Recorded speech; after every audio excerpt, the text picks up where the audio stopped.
जिन बेटियों के विवाह में या बेटों के विवाह में देरी होती हो और संबंध नहीं जमता, अपने पितरों का स्मरण कर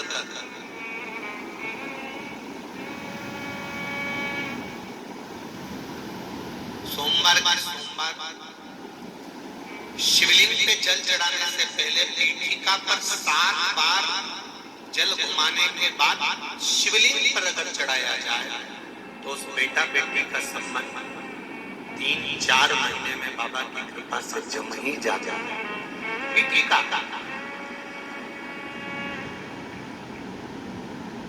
क्यों? क्योंकि पितरों की बेटी मैना और मैना के घर में जो पार्वती मैया का प्रागट्य हुआ है, मैनावती पार्वती मैया को जो प्रकट करी है, जन्म दी है, तो स्वधा ने वर प्रदान करा था तीनों देवियों को। तीनों देवियों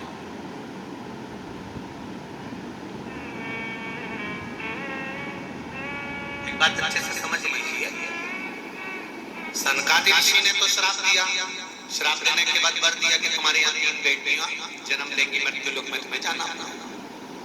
पर अपनी बेटी को विदा करने से पहले मृत्यु लोक में मैना, धन्या, कला, इन 3 बेटियों को मृत्यु लोक में भेजने से पहले इनकी माता स्वधा और पितरों ने इनको आशीर्वाद प्रदान किया।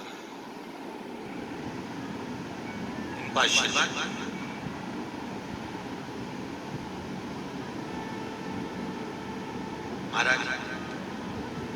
वर दिया।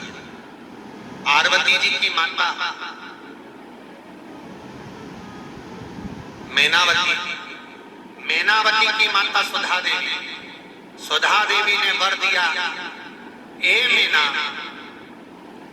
धन्या, कला, तुम मृत्यु लोक में जन्म जरूर लोगी, पर एक बात का स्मरण रहे, तुम्हारे गर्भ से जो 3 देवियां प्रकट होंगी, उन 3 देवियों का मात्र नाम उच्चारण जल पितरों की तृप्ति कराएगा, और जो तुम्हारे नाम का स्मरण करेगा वो भव सागर से तर जाएगा। भव सागर से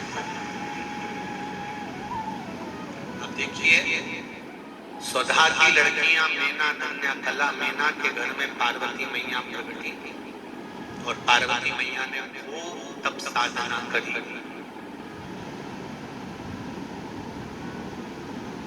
केवल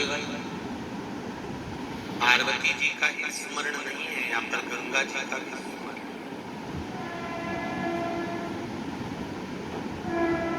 गंगा जी का भी स्मरण यहाँ करा गया। जितना तप माता पार्वती जी ने भगवान शंकर को पति बनाने के लिए करा था, उससे दुगना तप माता गंगा ने शंकर भगवान को पति बनाने के लिए करा।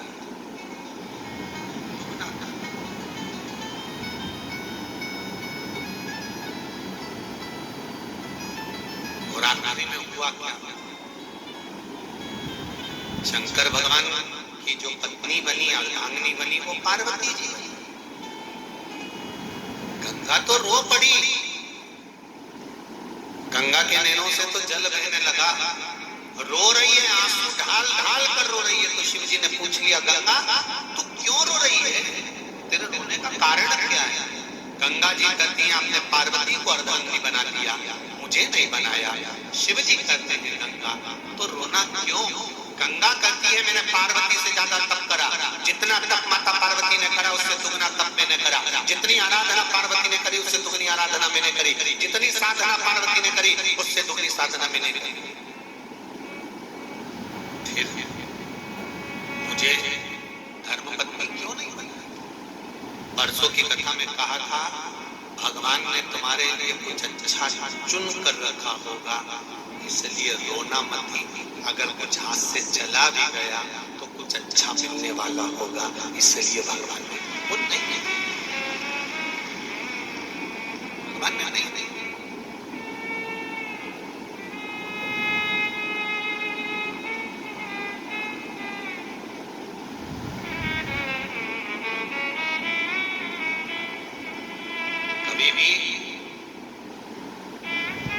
यदि तू खा भी जाए ना तो भगवान पर कभी दोष मत मत। अगर तकलीफ आ भी जाए तो भगवान पर कभी दोष नहीं मढ़ना कि भगवान तुमने ऐसा, नहीं नहीं नहीं नहीं, ये तो कर्मों का खेल है। भगवान ने कुछ अच्छा सोचा होगा तो अच्छा मिलेगा, ये निश्चित है।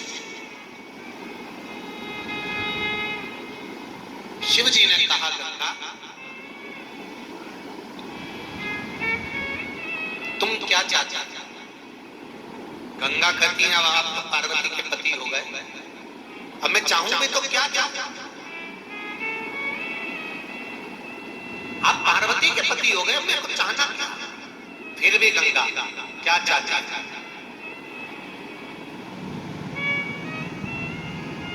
गंगा कहती है आपका और मेरा नाम जुड़ जाए, ऐसा कुछ वर दे दो।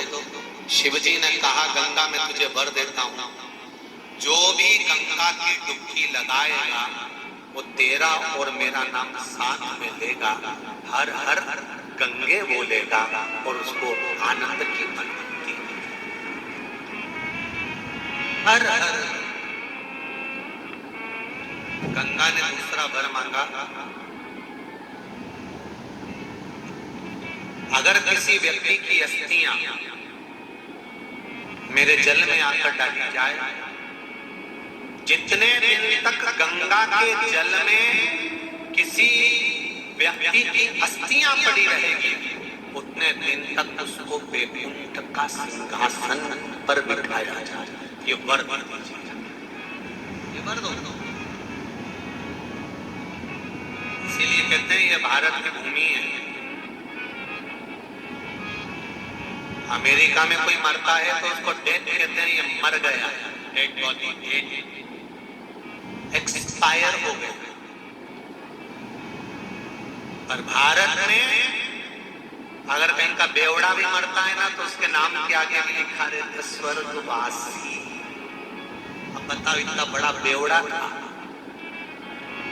दिन भर पी के पड़ा रहता था, इतना बड़ा पापी, इतना गंदा काम करने वाला, इतना गंदा काम करने वाला भी मरता है तो भारत की भूमि पर उसके नाम के आगे एक्सपायर नहीं लिखा होता। क्या लिखा होता है? स्वर्गवासी। क्यों? क्योंकि ये भारत की भूमि केवल पूरे एशिया में एक ही भूमि ऐसी है भारत की जहां पर पाप करने वाला मरता है तो भी उसको स्वर्ग मिलता है। इसलिए इसका नाम मरने पर लिखा जाता है स्वर्गवासी, एक्सपायर नहीं, डेथ नहीं। कितना भी पाप करने वाला तो भी वो स्वर्गवासी दिखाया, तो भी वो वैकुंठ अधिपति के पद पर बैठने वाला।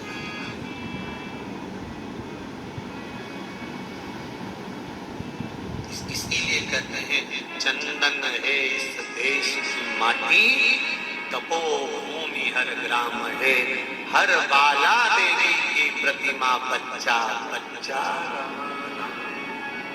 पहचान ये भूमि की प्रबलता, ये भूमि का प्रताप है, भूमि का प्रताप।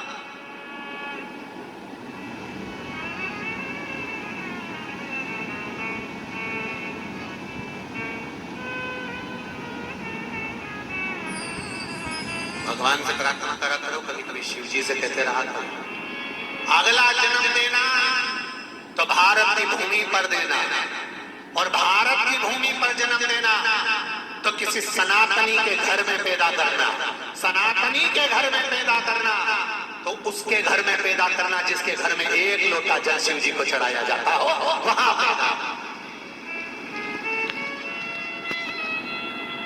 जहां शिव की आराधना होती है, शंकर का गुणगान, शंकर का स्मरण, शंकर की भक्ति, क्योंकि ये बार बार जन्म नहीं देती शंकर की भक्ति है, बार शिव की आराधना करी फिर अगला जन्म नहीं है, अगला जन्म सीधे मोक्ष, सीधे मोक्ष।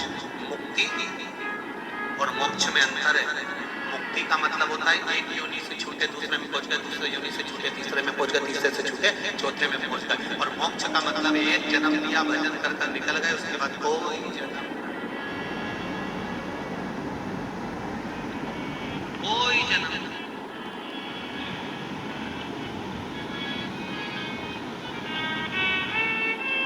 सारे जन्म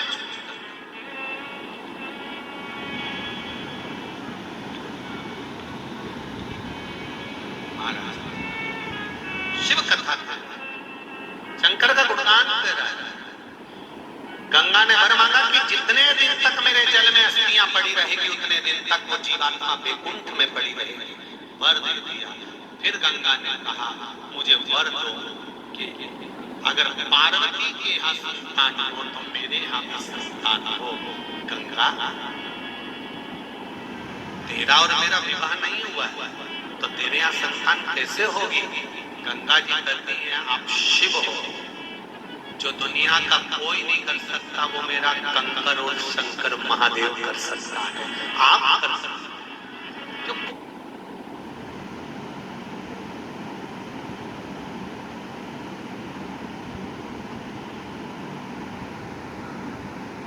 कोई नहीं करेगा वो आप करोगे।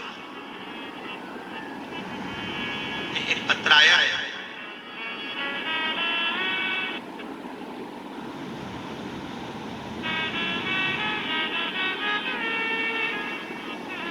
रेखा शर्मा,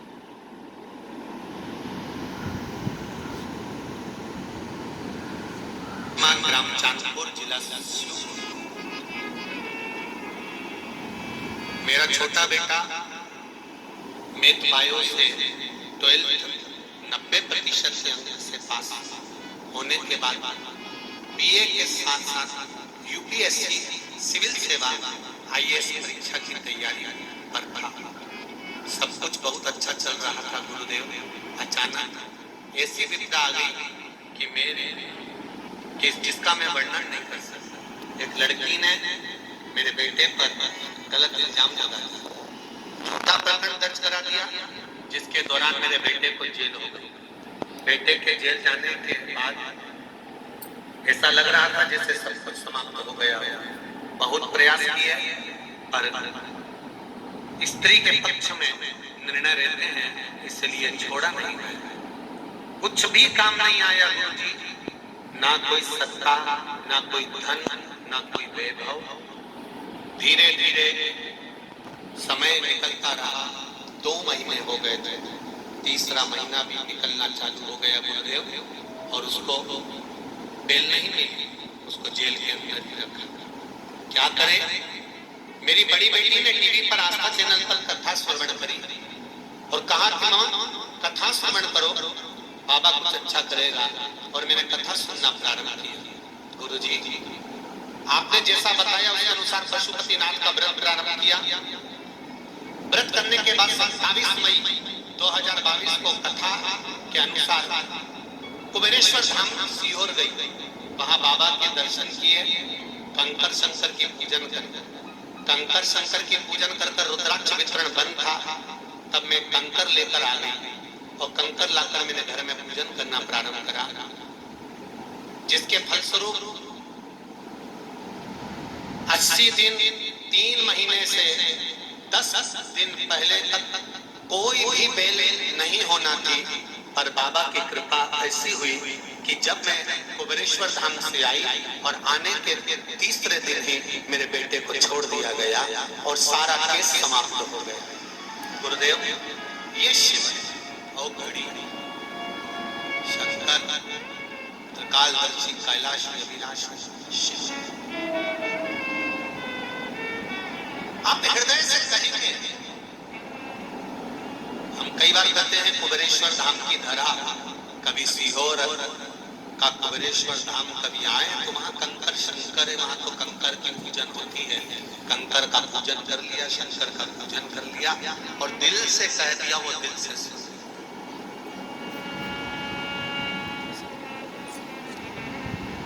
रुद्राक्ष वितरण भले अभी नहीं हुआ प्रारंभ, पर हम भी प्रयास है कि दीपावली के बाद कोई एक तारीख ऐसी निश्चित कर देंगे जिस तारीख से रुद्राक्ष का वितरण प्राप्त हो जाएगा और आप लोगों को रुद्राक्ष जो कैंसर है, लीवर है, किडनी है, सबको प्राप्त हो जाएगा। ऐसा भाव हमारे लिए मन में।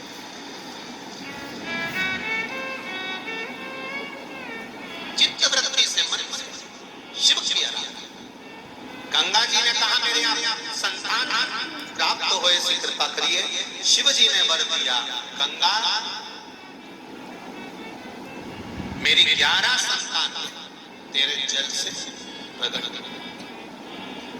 शंकर भगवान की 5 लड़कियां, जया, विषहरा, शामली बाली, दोतली, देव, ये 5 बेटियां शंकर भगवान की गंगा के जल से प्रकट हुई और षडानंद कार्तिक के 6 रूप में गंगा के जल से शिव कथा का भगवान शंकर का सम्मान। पार्वती जी ने तप साधना कर शिव को प्राप्त करा। एक बात और स्मरण में रहे, महाराज 12 महीने शिवरात्रि आती है। आज भी शिवरात्रि, आज भी शिवरात्रि और आज भी, और वो भी श्राद्ध पक्ष की शिवरात्रि। कितने किस्मत वाले हैं अशोक नगर वालों, बहुत बहुत साधुवाद कि श्राद्ध पक्ष की शिवरात्रि में तर्पण शिव महापुराण की कथा सुनकर अपने पूर्वजों को पान माना। ये श्राद्ध पक्ष की शिवरात्रि और आपको ही नहीं, सभी दानदाता जो इस पावन आनंद के साथ में जो कल भंडारा प्रसाद सीहोर कुंवरेश्वर धाम पर होगा, उसमें जो आपने सहयोग दिया, उसके लिए बहुत बहुत साधुवाद, बहुत बहुत। शिव तत्व पूजा, पार्वती जी ने शिव को प्राप्त किया। समय आया, षडानंद कार्तिकेय का जन्म हुआ। जन्म होकर कार्तिकेय बाबा ने तारकासुर का संहार किया। तारकासुर के 3 पुत्र तारकाक्ष, विदुन्मानी, कमलाक्षी, इन तीनों को मारने के लिए भगवान शंकर ने पशुपति नारद का रूप धारा। एक बड़े नंदी का रूप, बहुत बड़े नंदी का रूप, और 33 कोटि देवी देवताओं को पशु बनाया। इनको भगाते हुए भगवान प्रवेश करते हैं और तारकाक्ष, विदुन्माली और कमलाक्षी का संहार कर देते हैं। इनको मारा। शिव जी का धड़, शीश कटा जो नेपाल में जाकर गिरा, और धड़ भगवान शंकर का केदार में जाकर गिरा, जहां पर भगवान केदारेश्वर के रूप में विराजमान हुए, और जहां शीश गिरा वहां पशुपति नाथ के रूप में विराजमान हुए। ध्यान रखिएगा, जिस मंदसौर शहर में 26 तारीख से कथा हो रही है, वहां पर भी पशुपतिनाथ का मंदिर, भगवान शिव वहां पर भी पशुपतिनाथ के रूप में विराजमान। और कल की कथा का भी आप लोग स्मरण रखिएगा कि कल कथा अशोक नगर के मंडी क्षेत्र में जो कथा हो रही है, वो सुबह कितनी बजे होगी? 9 बजे से 12 बजे तक होगी। और टीवी पर जो कथा मोबाइल पर, फेसबुक, यूट्यूब पर, टीवी पर आएगी, वो दोपहर में 2 बजे से 5 बजे तक आएगी। ध्यान रखिएगा, जिन्होंने 7 दिन की कथा नहीं सुनी हो तो कल की कथा भले 10 मिनट की सुनना, पितरों को तृप्त करने के लिए कल पितृ मोक्ष अमावस्या की कथा को थोड़ा सा अवश्य श्रवण करना। चावल का दाना या बेलपत्र अपने पूर्वजों के नाम से शिव को समर्पित या नदी में विसर्जित अवश्य करिएगा। एक घी का दिया, लंबी बाती का, नदी, तालाब, बावड़ी, कुआं या घर में मटका, परिंदा, अंडा जो भी हो वहां अवश्य लगाइएगा। स्मरण करिएगा भाव और भक्ति के साथ। भगवान शिव तारकाक्ष, विदुन्माली, कमलाक्षी को मारकर भगवान शंकर पशुपतिनाथ बनकर विराजमान हुए। और भगवान शिव जब पशुपतिनाथ बनकर विराजित हुए, चारों तरफ आनंद समाहित हो। मैंने